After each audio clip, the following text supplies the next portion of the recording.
Magandang araw po mga Kawan Pilipinas. Isa pong pribilehiyo na makasama natin ngayon pag-usapan ng isa sa mga pinakamainit na pinag-uusapan po sa ating bansa.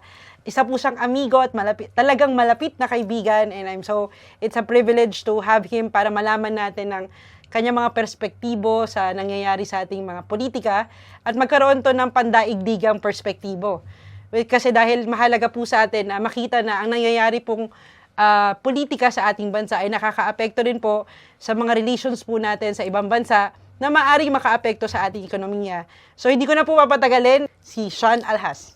Thank you very much, my amiga. Oo. Thank you very much for having me, and it's a privilege to be here today to discuss issues of national concern. Yes. Sir Sean, amigo, no? So recently po na nakita po natin sa media na ang ating presidente pumunta po sa Canada. Oo nga, nakita ko rin yun. In fact, it's part of his, I'm assuming it's part of his tour of duty to make known our Philippine positions elsewhere abroad. So, oo. Tsaka nakakatawa kasi majority halos ng maraming Pilipino ang nasa Canada at naging Canadian citizen. Eh nakakatuwa, bago tayo pumunta sa main topic natin, Sir Sean, gusto ko lang din talaga malaman, and I'm excited for this, no? Recently, di ba na-qualify tayo ng World Bank, no, sa upper middle class Upper income. middle class. So sa mga simpleng mamamayan, sir, shortly lang. So ngayon ko lang naisip tanungin because you have that global perspective. Ano pong ibig sabihin yan sa simpleng mamamayan?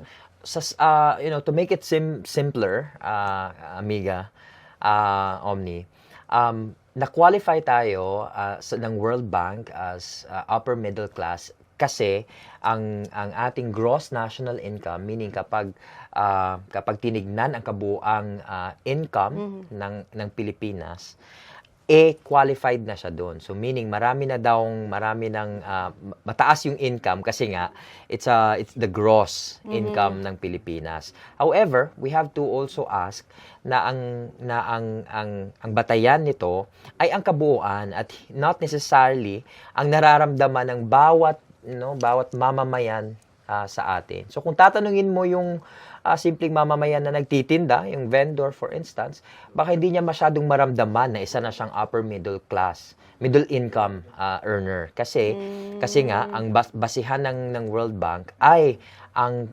pangkabuuan. Now, ano pa ang mga consequences of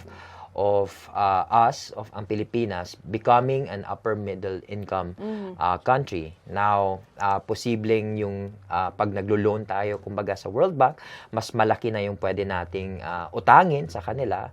Pero ang kaakibat nun, pwede na rin silang mag-add ng interest, no? Mag a little higher interest. Pero essentially, yun po ang ibig sabihin ng ating pagiging classified as upper middle income country ang Pilipinas. Ganun lang yun. Thank you, amigo, sa pag-simplify kasi nga talagang nagbunyi yung ating bansa, 'di ba, for that. Kasi syempre World Bank po 'yan. Correct. Pero